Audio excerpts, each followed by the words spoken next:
Thank you so much for joining us on this episode of Family Matters. My name is Purity Museo. The Day of an African Child is commemorated each year on the 16th of June.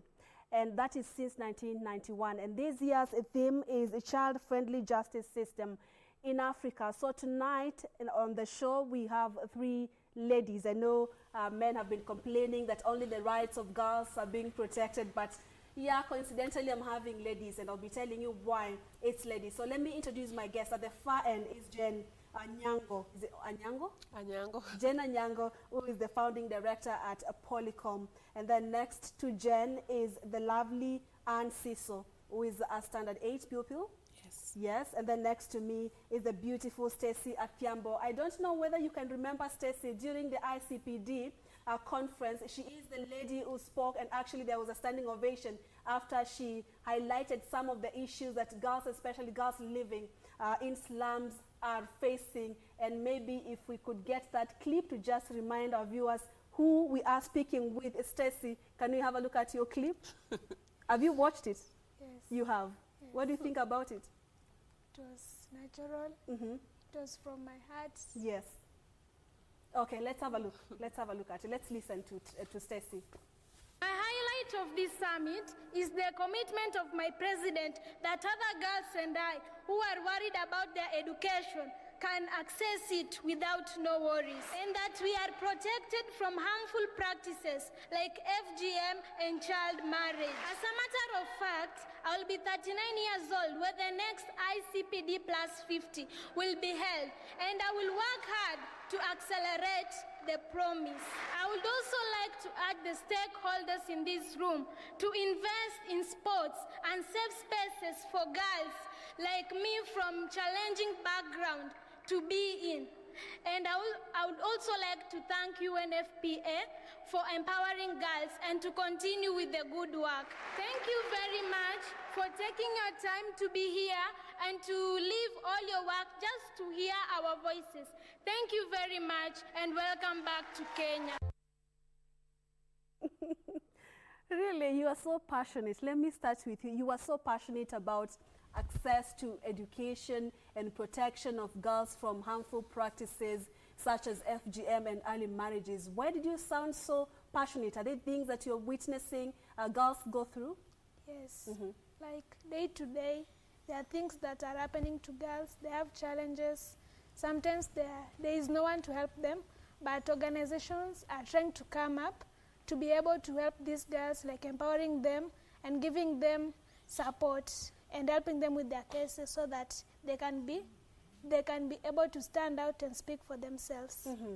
And apart from harmful protection of harmful practices, and you are talking about girls and quality education, is it something that you've seen? Do you have cases that you've seen girls, maybe your friends that have gone through the early marriages and the harmful practices that you were passionately talking about during the ICPD conference? Yes. For example, I have my friend.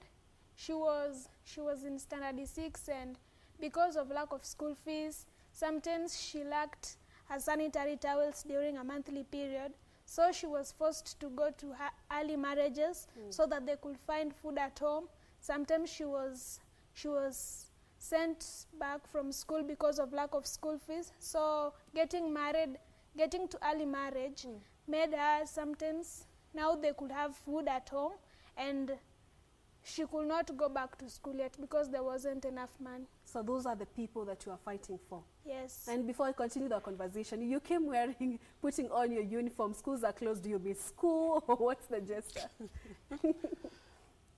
Tell us the significance of wearing the uniform. So we say that since we closed on 16th of March, we say that we have really missed our uniforms.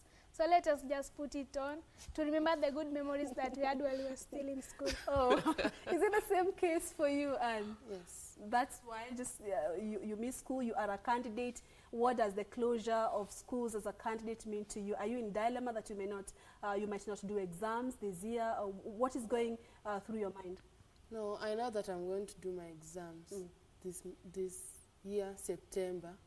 And I'm happy to wear my uniform today because I miss school. When was the last time you put on your uniform apart from today? 15th March. 15th March. Oh, wow. Thank you for, you should thank me for inviting us back to get the opportunity to wear your uniform, right? So Stacey is so much passionate about protection of girls from harmful practices and also access to quality education. What are some of the concerns that you have when an Africa or right for children is mentioned, when you hear people talking about children's rights, protection of children's rights? What are some of the things that you feel have not been looked into yet? Some children out there lack going to school. Like some of their parents are irresponsible. They lack fees, and some of them even lack uniform for them to go to school. So some of their teachers don't like when they go to school without uniform. So they are being just out of the school because of the fee and lack of uniform. All right. So this day, Jen, this year's theme is child-friendly justice system in Africa. Why is the theme so imperative, especially here in Kenya? This year's theme is very important because mostly we make decisions without involving children. And then the children are not even aware of the justice system that is there. So they don't even know what to pursue. So it's an adult business. And I think it's very important to involve the children so that they know if their rights are being violated, and they know also where to go to seek for justice when their rights are being violated. So this year's theme is very important. It's not just for the kids, but also for the adults. Yeah. All right. And I know there are so many rights of children, and we are talking about both boys and girls, maybe apart from protection of children. I know they are there in the African Charter, protection of children. Those, why this day is being celebrated is because of the issue of access to quality education. You operate from informal settlements, if I may call them so. Maybe you can tell us what exactly happens, how this setup affects children. Yeah, in a place like Kibera, where we are talking about more than almost 500,000 people, we have very few public schools, meaning government-sponsored schools. So we have thousands of children who are not able to access the public education. And these children, whichever way, they have to pay for education. And the education that they are getting, I know the government is trying, yes, but they're not getting as much of quality education as other children in public schools or other children in private schools. So this is a huge violation of their rights, because if we are proud as a country of the steps that we have made, yet we don't have enough educational facilities for our kids, then it means that we are not doing okay. And that is the first violation. Another thing is that we also talk about access to, shelter? We still have child-led households. We still have children whose parents are dead and nobody's there to take care of them. So they are there to take care of their siblings. So this, I think, is also a failure on the government's side, because we are supposed to know. You know, we issue death certificates, especially kids who, the parents who die away in the urban settlement, they cannot even be taken home without proper documents. And you find that nobody really follows up to find what is going to happen to these kids next. So at the end of the day, we have so many kids who are still struggling out there. I'm happy that as a country, we have adapted this day, Day of the African Child, but we still have a lot of violations. We have not really listened to the kids or the real issues that are affecting the kids. Yeah. And maybe, Anne, you can tell us where you school, whether your school is in urban setup or what Jen is talking about. Tell us where you go to school. My school, just like as Jen has said, my school, some of our girls in our school, we lack pad baths. In Polycom Development Project. Your school is in Kibera? Yes, it's okay. in Kibera. In Polycom Development Project, mentors from Polycom bring pads in our school. So we give each and every girl in our school, and there's a talking box, which I'm an ambassador of talking box. So the talking box we use to expose girls, to encourage girls to put their problems in, to write a note and put it in the problems they might be going through and drop them in talking box. Okay.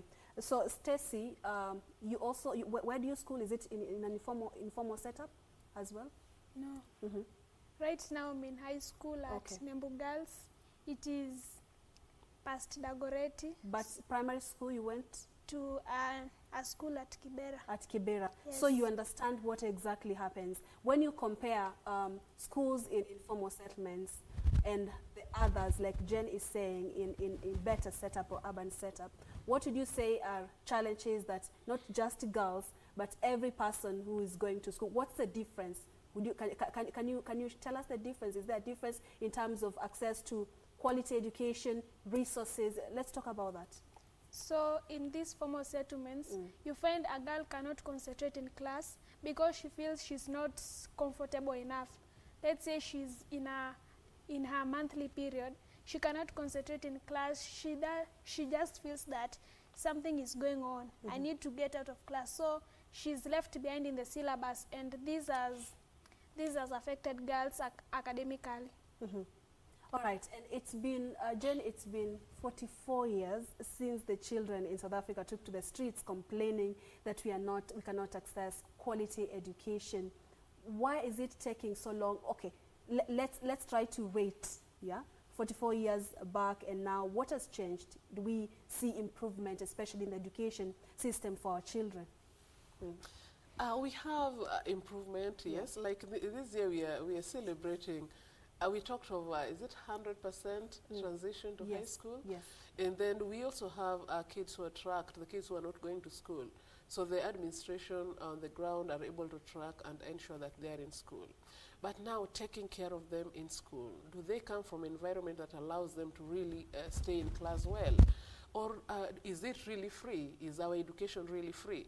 We talk about free education in Kenya. I know we have made steps, yes. We are able to follow them and make sure that they go to school.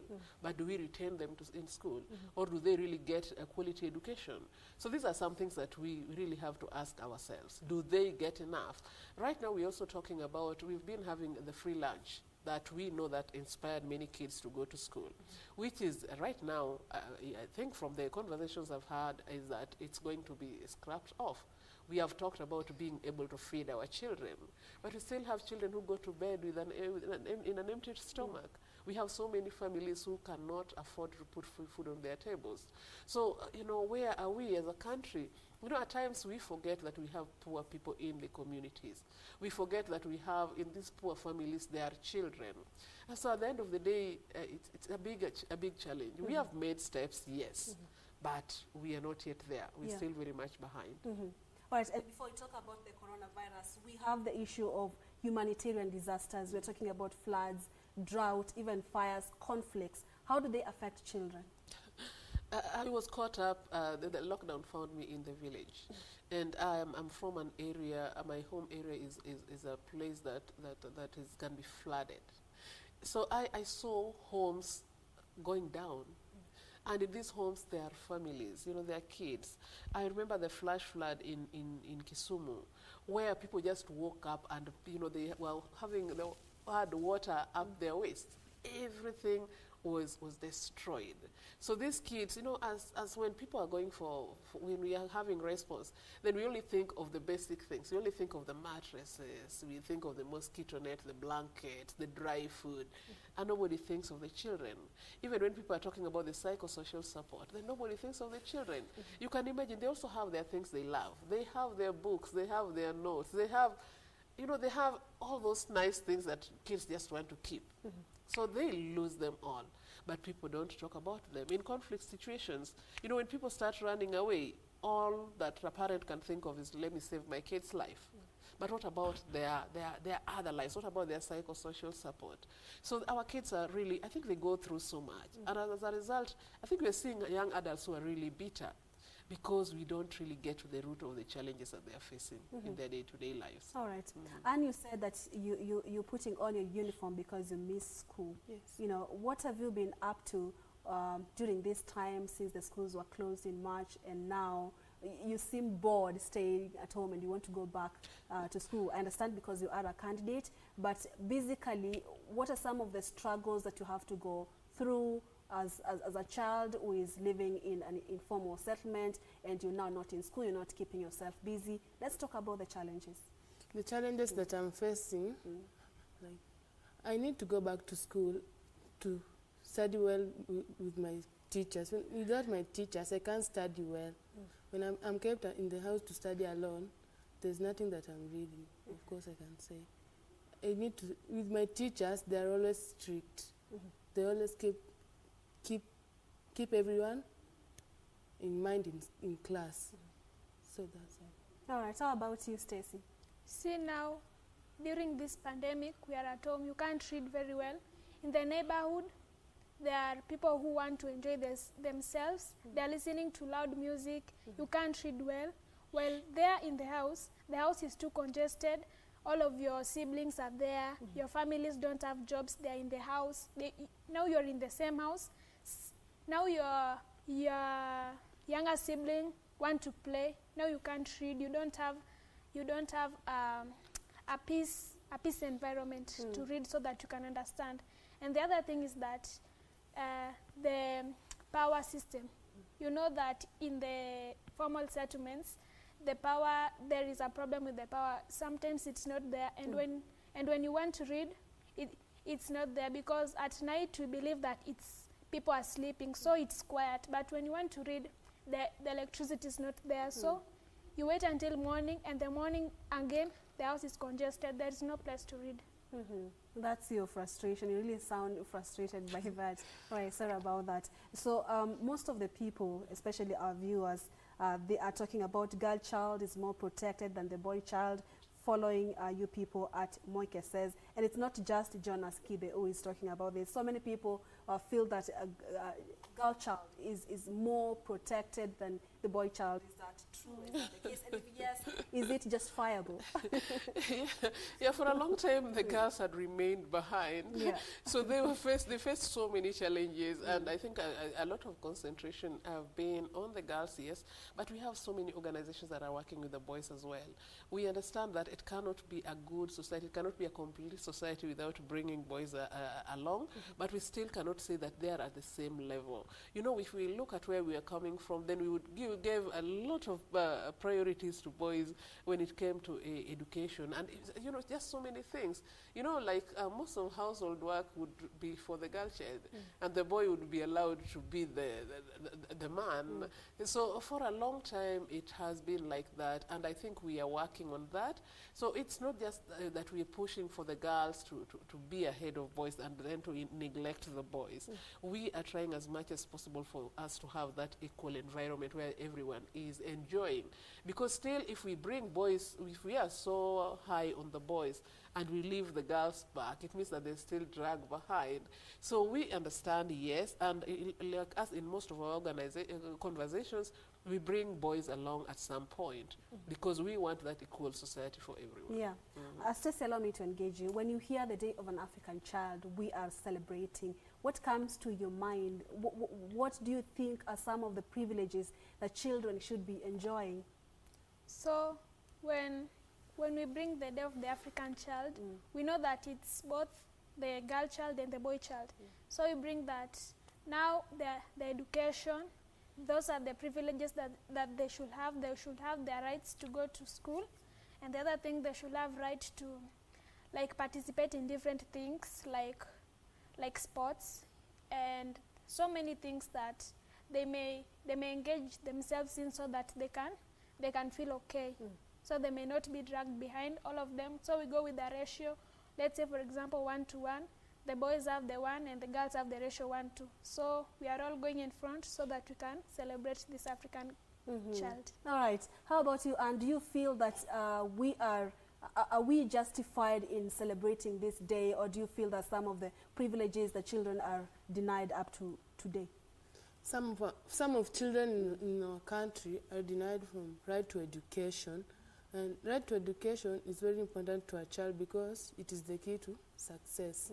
And this can lead children to fail in their dreams are not being their dreams are not being encouraged by some people. So some of people in our country, some of us lack education because and encouragement. Some of us lack encouragement, so they need to go. So I need to tell them to go to the nearby police station to report anything, so that the police can help them with something they can.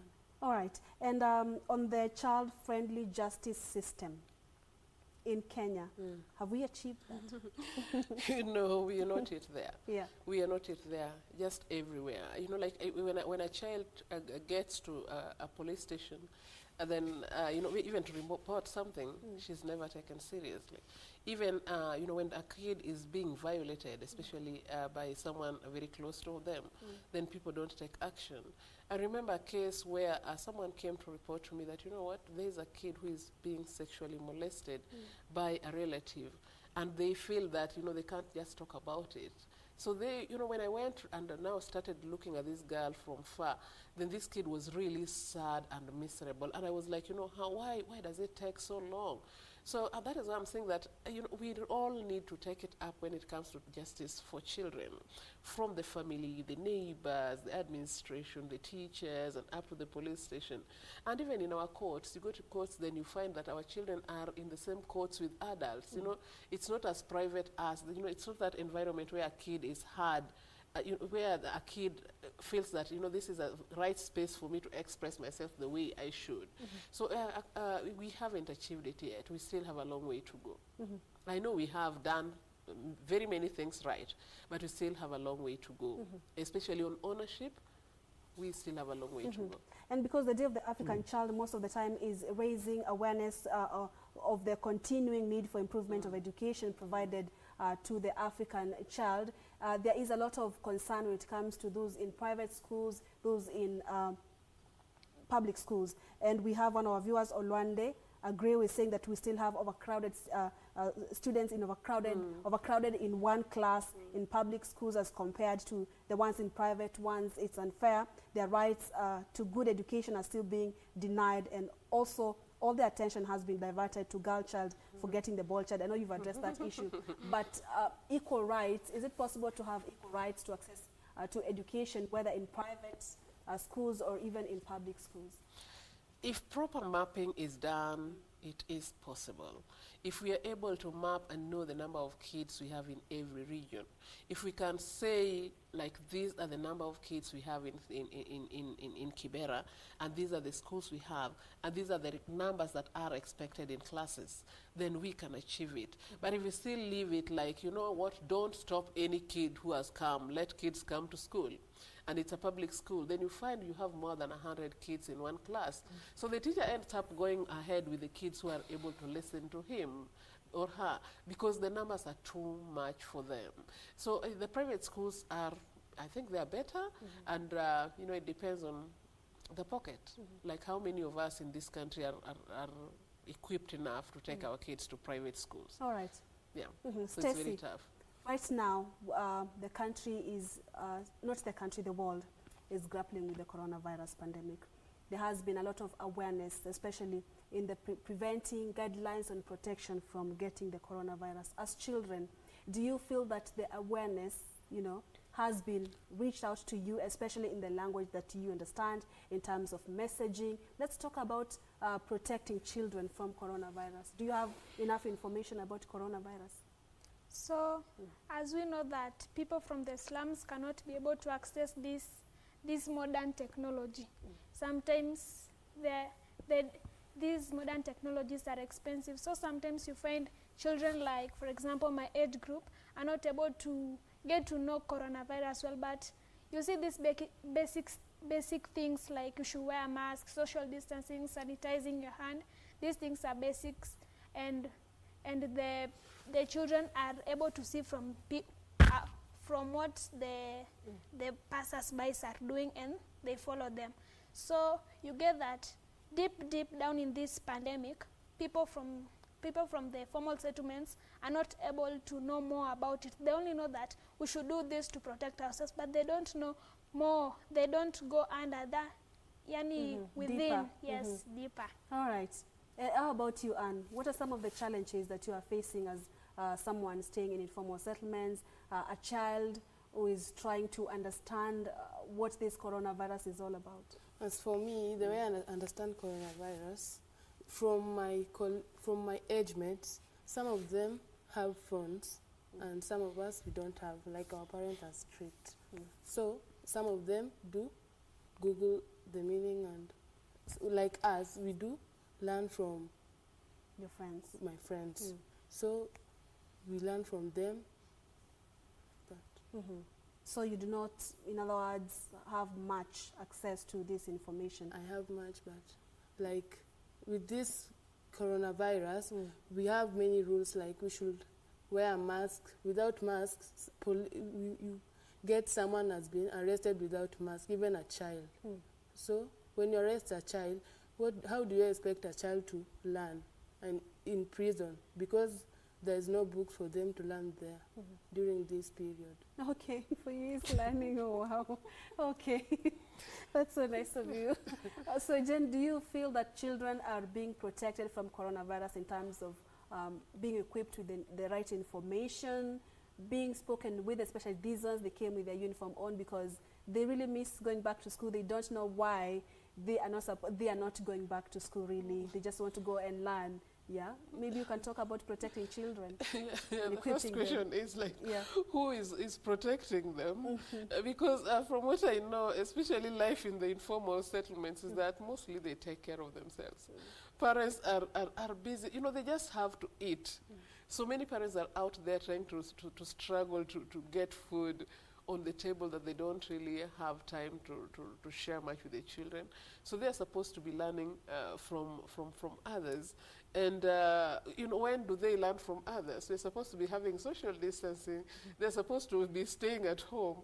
But the truth is, in the slums, the kids are not really at home. They're all over and everywhere sharing with others. So I think kids are more at risk right now with this pandemic. They are more, especially kids from the slums, they are so much at risk. The other day I wanted to meet 10 girls for a conversation. And so I called 10 girls.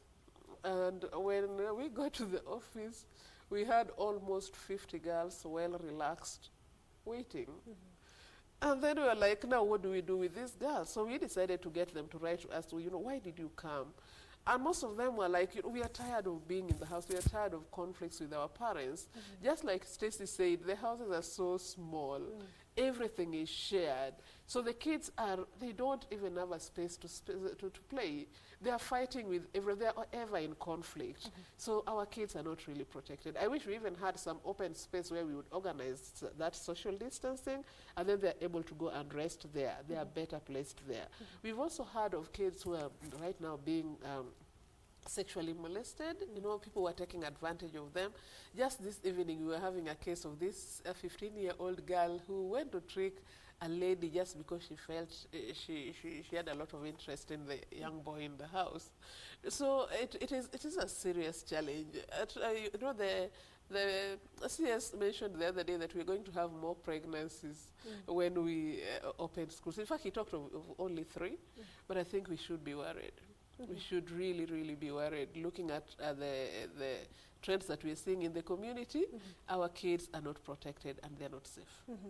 All right, Stacy, apart from not being able to get good environment to study, what else is frustrating you? You know, you've stayed home longer than you used to. What are some of the issues that are frustrating you and you are like, I wish schools open and I go back to school?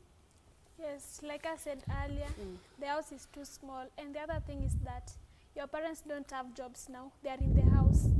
And now your parents don't have money to buy you food at home. So sometimes you stay hungry. Just say that, I wish I were in school. We eat at least more than 2 meals a day than staying at home. You're just there. The noise is making you not feel comfortable. And you know that you cannot read with an empty stomach. So you just feel like, now why should I read? My stomach is empty. Now I cannot read without eating anything. So I just wait. Sometimes in the formal settlements, the children are forced not to break that rule that you should stay at home. They now start looking for food outside because seriously, you can't stay without eating something. Sure, you cannot. Yes. How about you? Apart from not getting good environment to study, the distraction, what else makes you feel that I wish schools just open and I go back to school? As for me, some of our parents are always strict for us to go to our neighborhood to have meal because they think that the neighbor can poison you. So if you trust your neighbor, why can't you eat? So Me, as for me, my parents are always at home and they don't know what to do. So they always just struggle for us to eat. That's it. Oh, wow. The stories from the informal settlements, what children are going through. One, their parents are with them at home, and of course, parents strict, struggling to get a meal. In school, they used to get at least 2 meals a day, and now you cannot read with an empty stomach. Yeah, how is that? How can we address that? How big of a problem is that? It is a huge problem. It is a huge problem. You know, especially in Kibera right now, you know, according to the status, the numbers of infected people is supposed to be so high. We are supposed to be the manual workers in most of our neighborhoods. Most people are laying people off, people from Kibera right now, because they are scared of having them working for them. So most of our kids are right now, the kids are really starving, and they don't know what to do. They're walking everywhere to try to get food. If you look at the food rations that we've been getting, then people are only thinking of adults. And how many mothers or parents are ready to really just think of their children when they're going out there to look for food?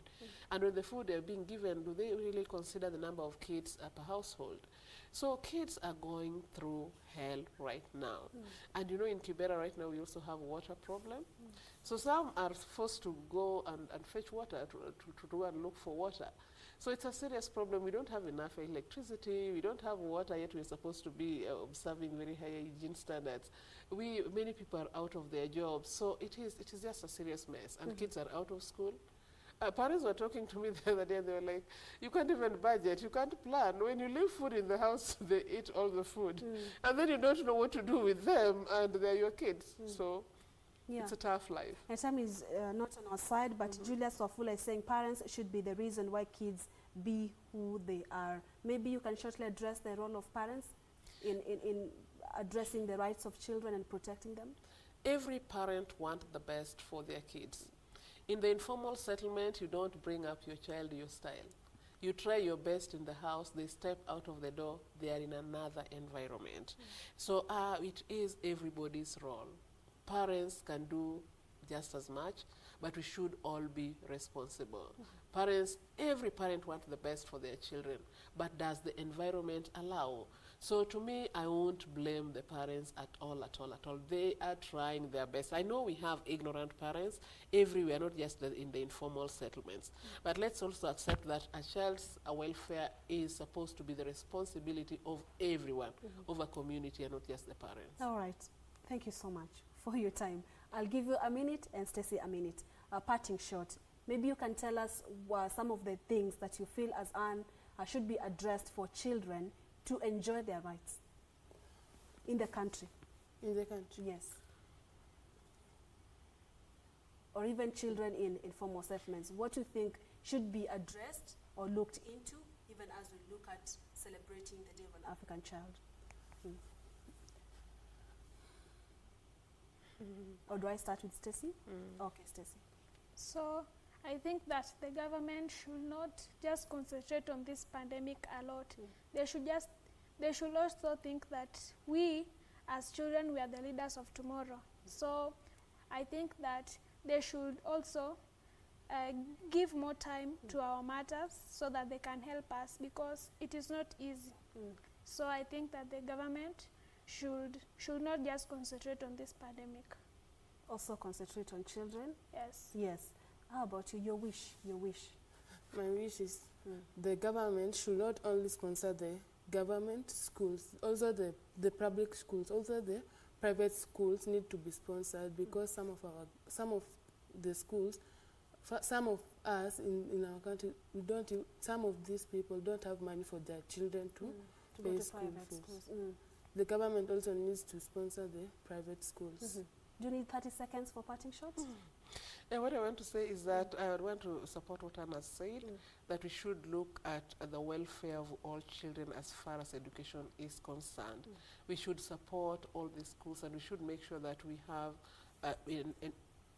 a manageable number of kids in every class. Yeah, and we should also have food for the children in school. let's accept that our children don't get enough, or most of our children don't get enough at home. Yeah. All right. Jen, thank you so much for coming. And thank you, Stacy, thank you so much for coming. And of course, wishing you well, and hope schools will open soon so that you wear your uniforms once again. Or should I invite you again and then you come back with your uniforms? All right. Thank you so much for watching Family Matters tonight. My name is Purity Museo, and of course, hoping that these issues on children will be addressed even as we look forward to joining the rest of the world in celebrating the Day of an African Child, which is 16th of June this coming Tuesday. I'm Purity Museo. Lensa Odingo has been our sign language interpreter this night. Good night and God bless. And up next is my colleague Arin Muchuma Odim with weather forecast. Stay tuned.